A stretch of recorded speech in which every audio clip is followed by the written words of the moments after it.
Public Affairs Forum of WZTV Fox 17. And now your host, Dr. James Haney. Thank you and welcome to the show this morning. The topic this morning is Survival Skills Program, and we're fortunate to have with us a person who has been involved with this Survival Skills Program, Mr. KStephens, who is the facilitator for the program. And Mr. Stephens, let me welcome you to the show this morning. Thank you, Dr. Haney. You know, when we talk about, Mr. Stephens, Survival Skills Program, exactly what are we talking about, and where is this program located within the government itself? Tell us as much as you possibly can about this program. Survival Skills for Men was developed by Dr. Linda Thurston at Kansas State University.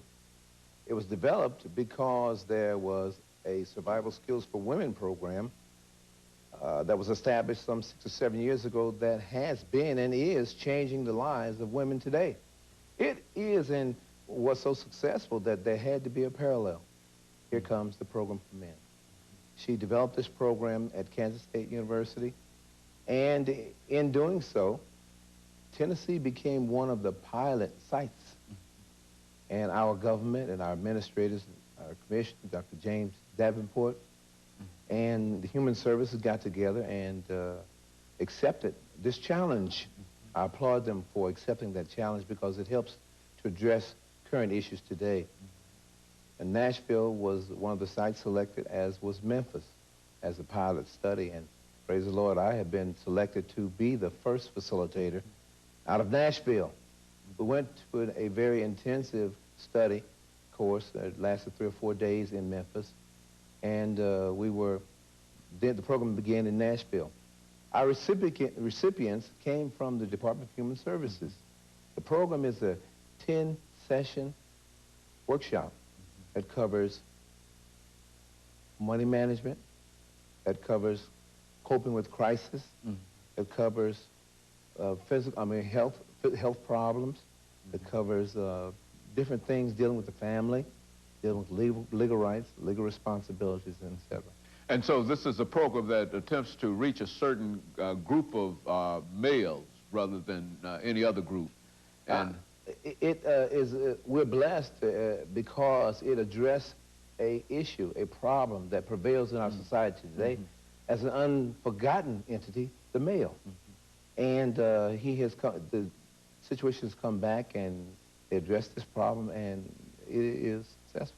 When you talk about survival skills, and I think you've already mentioned that there are a number of seminars connected with this and a course of study, but exactly what are we talking about? I mean, are these the skills that a person will need in order to survive, and is it more than just survival, or exactly what are we talking about in terms of skills? Takes, for instance, the goals and aspirations. It is a situation where men sit down in a group setting and explain, explore, and find out who our heroes are.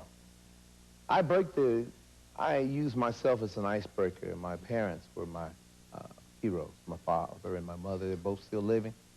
We have 7 kids, all of us graduated from college. So there in itself, they have led us and given us the roots to do and excel in what we're about. So what we try to do is in each one of these different workshops, we have a practical experience. As we hash the different subjects around, these guys are experts in their own lives. So we utilize that in conjunction with the educational material, and what a beautiful, beautiful issue and discussion we do get from that. What are the natures of some of the discussions that you happen to supervise there dealing with these young men? Well, probably one of the most is getting a job. Now, most people think just if you go out and look for 3 different sites, that's enough to get a job. Finding a job is a 40-hour-week job in itself. And we got to reiterate to these guys that if you want to find, work is there. But if you want to find a job, you really have to put something into it. Not just going to a place applying for a job, but it's your appearance, how you go, how you talk, how you present yourself. What if you, first of all, we stop and say, how have you done it in the past? Let's make a change. Let's try to improve on your approach about procuring work. In other words, you were not successful in securing a job in the past, so evidently something was wrong, and so now you're concerned about improving whatever they've been able to do. That is true, and networking probably is your biggest element. They only have a limited source of places to go seeking work. They'll come to the unemployment office, or they'll go to office here or there, but family becomes a very important part of networking for work. Your churches, your different people that you know, friends of friends become important, as well as the Employment Security Office. When you think about the survival skills and some of the problems that many of these young persons have, exactly what age group are we talking about, and what education level do we find that you're dealing with for the most part? We're dealing with men from ages 18 to 40, and all of these are food stamp recipients. So they have their own food stamps, and that's one of the criteria to be eligible for the program. Well, why don't you talk about the eligibility now? Because I'm sure that that there are some persons who are watching this morning who would like to know about how to become involved in such a program, and exactly some of the things that are connected with that program. Well, it is exclusive for food stamp recipients, and anyone who's interested must go through the food stamp office, the Human Services Department, and they will refer you or the person who is want to be attendee to employment security. And so in many instances, many of these persons, in terms of their own education level, might not have completed high school. Is that it? Do you find that? Well, the good thing about the Tennessee Department of Employment Security, we have so many programs that meet the needs of all of the people. So they need to go and contact some of the agencies and find out what programs are available and get in those said programs. We at Employment Security, we do have referrals from Human Services, and going back to get your GED is one program. So whatever your problem is, or whatever the situation you find yourself, it can give you some directions about what to do. In other words, no matter what your situation might be, whether you're connected with the program that you facilitate or some other program, that the Department of Employment Security has some program or some project that can assist you in improving whatever you wish to do. Is that essentially what we're saying? Getting jobs is the main problem for the males. And education or training programs, they are plenty. You need to go to one of the local employment security offices to find out what is available, and then make contact to get into that program. You know, sometimes we talk about some of the real problems of young people, and I think we've dealt with this whole question of violence, and especially among teenagers and that kind of thing. What about your program? Can your program do anything in order to deal with this as a regional problem or a national problem, or what? How do you see that? Well, no one has the answers, but you have to make a try. In our Family Man section of our program, dealing with the attendees themselves, I've come up with a questionnaire about anger control. Nowhere in their lives have that ever been addressed. So I go to the source. Why are you angry? Who are you angry at? And a lot of the problems and a lot of the answers I hear from the 7 groups I've had is, I'm angry because I didn't do what I should have or what I could have. I'm really angry at myself. You find that to be quite... I find that to be quite prevalent. Well, now what can you do in terms of addressing that as an issue? I mean, is there any kind of program that you have, or any kind of special kind of information that you give them to deal with self, or what? Well, no, I can't I'm not a psychiatrist or anything like that from that standpoint, but if I do find someone who has some, I can refer them further to another agency that might be able to help them. But most of all, if they'll just stop and analyze who I am, where I am, and then try to figure out a plan where I want to be 5 or 6 years from there. If they begin to try to do those things, they're headed in the right direction. And so you not only are you dealing with survival skills, but you're also talking about goals and objectives and how they might be able to achieve those goals by applying them to their own lives. And what we try to do there in goals and aspirations, we try them to set a short-term goal, something that is realistically attainable. And in doing that, if it's no more than just getting work, right now they're unemployed, just to get a job, if that's a short-term goal, let's do that. And whatever the goal, just there has to be some kind of movement in their lives indicating that they have been quite successful. I would imagine that with a program like that, you can talk about a number of success programs, I mean successes that you've had in such a program. why don't you, and since we do hear so much about the negatives and whatnot, why don't you give us some things that you would consider to be so important that it makes the program worthwhile, some success stories that you can tell us about personally? Well, just here lately, we start out with the program. We have about 10 to 15 attendees. And an employer happened to hear about the program and called our office manager to see if they could get a large number of employees. Well, my manager, Mrs. Sarah Merrill, she turned the information over to me, so she said, here's a possibility to get some of these guys work, because that's what we're about. So I called the guy, Matt Gannon at Hamilton Riker Company, and I asked him, you do want some workers yet? He said, yes. I said, I have some guys in a special program, this survival skills program. See, I heard about it. I said, would you hire them in disregard to their work history? He said, whoa, what do you mean by that? I said, would you give them a chance? He said, I tell you what, I'll come out to your place and talk to the guys. He did. He came out to 301, where our office is located right there on James Robertson Parkway, and we had about 12 or 13 guys in attendance. He hired 11 on the spot. At the Wilson's Sporting Goods place. I was so elated.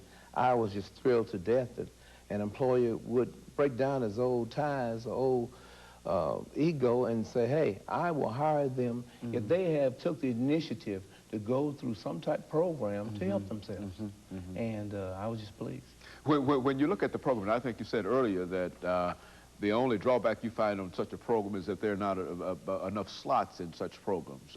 Let's talk about that, not by means of criticism, but by means of information, because in this new situation that we're in now, this new economy and whatnot, there are going to be many, many opportunities for people, and it does seem to me that this is a program that can be replicated in other areas. What do you see as some of the shortcomings in terms of what you're dealing with now? Well, it's not a shortcoming right now, but I envision it being expanded. I talked to my commissioner, James Davenport, and he indicated that the continuation was probable, and they had to look at some statistics and other things, and it also weighed upon the federal funding and whatever, but he almost assured me that there would be some improvement in the program because he was pleased how the program was running. Yes, I meet twice a week, Wednesday and Fridays. It's a 3-hour workshop session, but and the rate of completion stands about 52%. However, the employment rate stands at 42%. That's 94% of the people who come in, something happens. There's a change in the direction in which they were going. I am just tickled to death that I could be involved in such a program. Now, what are some of the other similar kinds of programs that the department offers that our audience might be either concerned about becoming involved in, or just concerned about in terms of having the knowledge to know where the tax money is going? What are some of the other things? Well, the GED program is one of them. They have other tax shelter programs, the TJTC program. They have some programs for veterans. There's so many, too many, too numerous to mention, that all they have to do is, if you have a problem and are stuck in a situation, you have to go to somebody. What I'm finding is that a lot of people do not want to ask.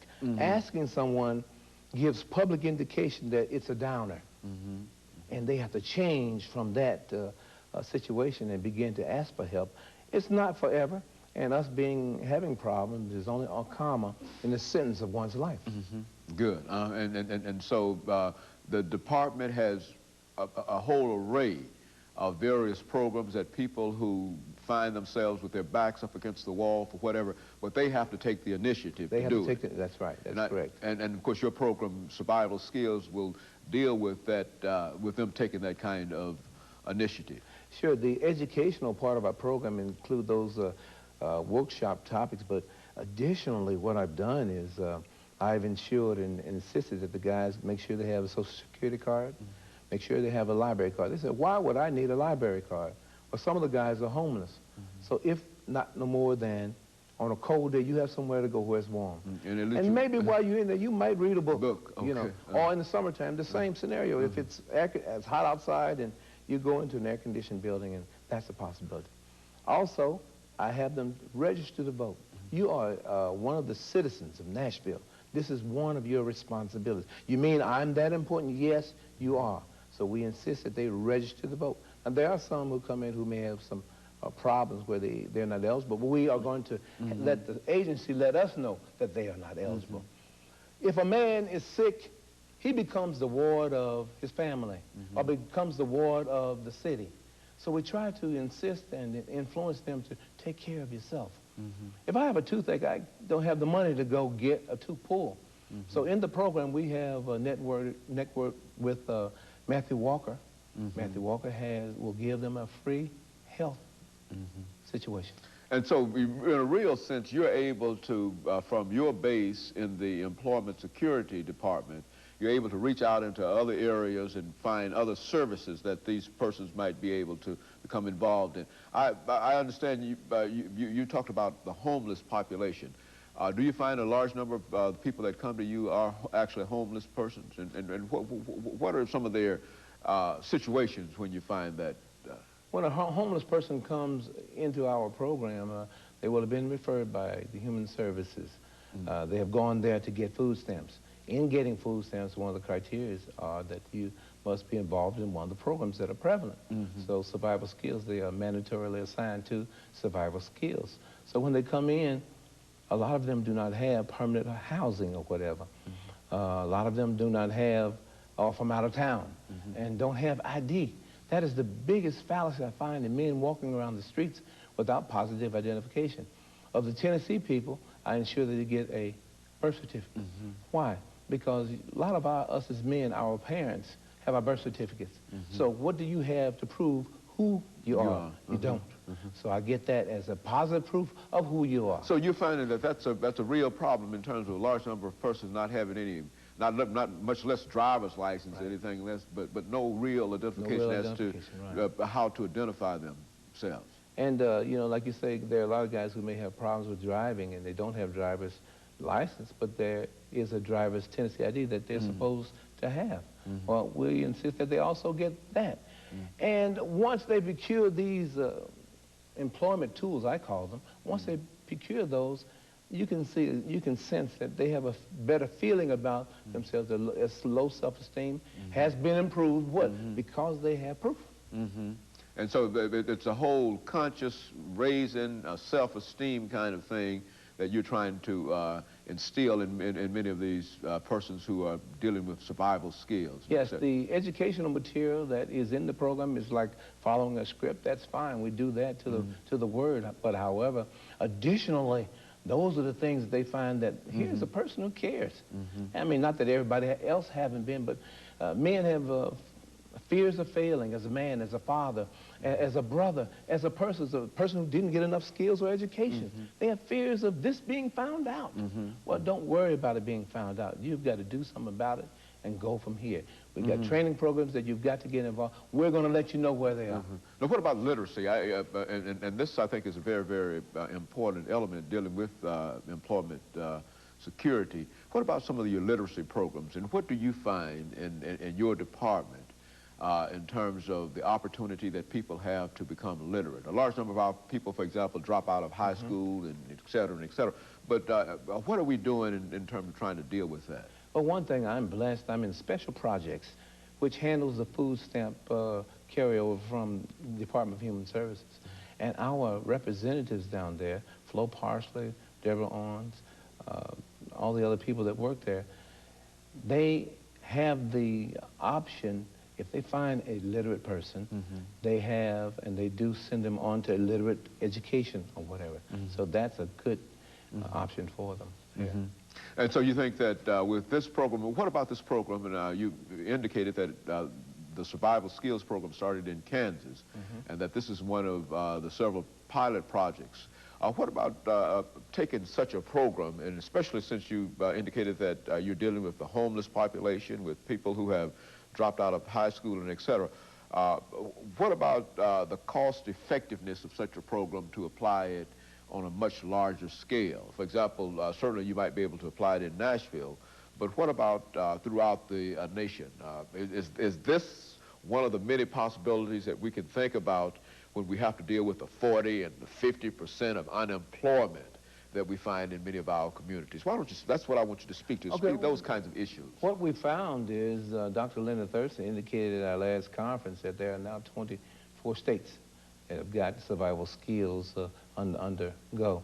And the male situation is growing vastly, and I look forward to the time when it'll be in every major city. I guess the biggest problem right now is they're only attacking the local major cities in the major states right now, but I'm sure the rural areas, they're going to want programs such as this to help them, all of the total. It'll expand, I'm sure. And so there's a tremendous possibility. What about the staff in such a program? I mean, is this program cost effective in terms of the number of dollars you have to put in for professionals to deal with the people who need these skills? Well, I'm not, up on the financial situation of that, but I am up on giving my caring, my concern for Well, do you have a people. large number of people, staff members in your own department compared to the number of people you're trying to help? The only thing we have right now is I do the facilitating for the males in Nashville, and Renetta Swanson is a facilitator for the females in our particular office.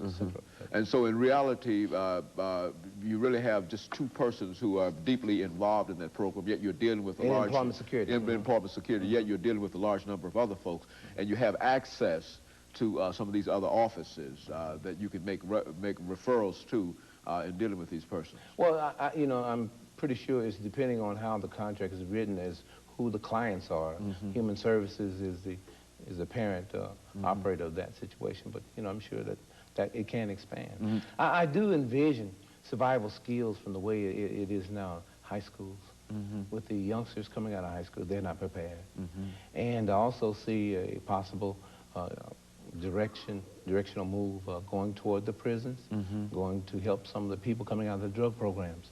So this is a powerful program, and especially for this sect of people, the males. Our prisons are overcrowded, and especially the males, and we've got to do something. We've got to address the issue, and I just applaud the efforts of the Department of Human Services and Employment Security for addressing that issue now, not waiting until it really becomes something bad. And so there's tremendous possibilities for this program. I think you've indicated the prison population, and there are a large number of minorities involved in that, in the prison population, and there are many other areas that you can become involved in with this program. And see, the other thing is that if you really look deep, this program could probably invest it into the early childhood of, especially in the low income, maybe the males who are missing. If we can get some good, strong male models or role models to go into the schools at early ages, this can improve the educational growth of a lot of the young blacks particularly. Because I'm getting some feeling from, this is feedback from guys in the group, a lot of especially the male blacks who come in, they have indicated that they had problems in early childhood in school, in that as they began, they didn't know an answer, and by saying the wrong answer, they were chastised. Not knowingly, a lot of teachers said, no, that is not the wrong answer, or fellow students, you didn't know that, you big dummy.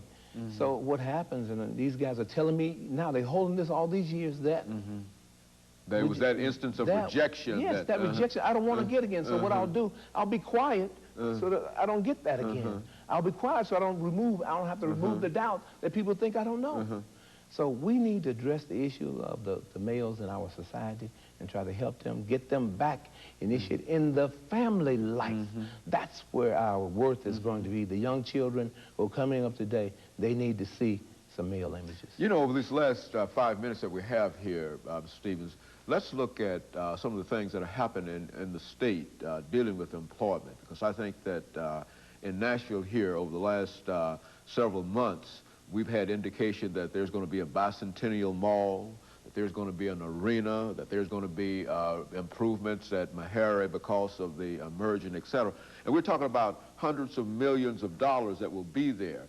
Yet we find that there's a tremendous unemployment among many people in the inner cities. And there are a large number of folks who need these kinds of survival skills. So what can you, within your program, say to people this morning about what we ought to do in terms of trying to tie in to some of that money that's going to be available? Well, first of all, that has to come from on high, of course, and our people who come in who aren't skilled, you need to find some skills that, first of all, you have to be interested in a particular skill.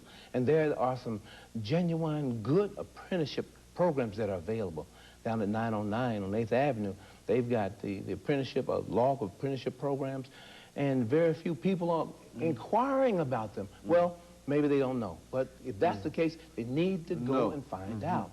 And the jobs that, I'm sure a lot of jobs are going to be opened up when these constructions of these new entities that make our city what we want it to be, that this set of our people are going to be touched. That if a person has the slightest interest in bricklaying, for example, that you're telling that person this morning that there's an apprentice program in the state of Tennessee that they can learn those crafts and be prepared with those. Speak to that, because... Well, the thing is, and I urge people everywhere, that if I don't know something, do not be ashamed to search for the answer. You've got to be a resourceful person in society today to be able to get somewhere. If you're not resourceful, you will not have an opportunity to have access to all the options. Go ask for help. Very good. Now, what if they wanted to find out more about what's going on in terms of survival skills and et cetera? What would you tell them to do this morning? Well, they can call our office. Our number is 741-2913 to get more additional information on that. And then, of course, they would have that information. What about finding out about some of these apprenticeships? Programs that we're They can call the unemployment office down at 8th Avenue, 741-3626. And you mentioned 901 building. That's 909 8th Avenue, right down by the Goodwill. And now, during the last minute or so that we have, are there any, 2 minutes that we have, are there any final comments that you'd like to make in terms of this program, in terms of the kind of support that you're getting for this program, and especially in terms of the future that you see for what you're doing now? Well, first of all, I'd like to say I'm just elated that our Commissioner, James Davenport, allowed me to be involved in such. It is my life work. I've been doing this type of work all along. I envision the program growing. Senator Thelma Harper came and allowed us to have our graduation at the Senate chambers. And what a beautiful feeling that these gentlemen got going to the Senate chambers. In that arena, it gave them an uplifting, it gave me an uplifting just to have the opportunity to expose them to this. And I've gotten indications from our Commissioner Davenport that the program will be continued, and we're waiting for the other data and documentation to substance and to back up whatever the funding will be. Okay, very good. And let me, over this last minute, thank you, Stephens, for coming by and giving us that information about Survival Skills for Men program. We also understand that there's a survival skill for women, and the next time that we talk to you, we'll have another person to come back and talk about that program. But in the meantime, we certainly want to thank you and the Commissioner for allowing you to come down and give us that information today. And I'm almost sure that it will be very, very important in the lives of some persons who need these skills desperately. And let me thank you for coming by and giving us that information. And let me encourage you to tune in again next week for another informative edition of Comments. Thank you and good morning.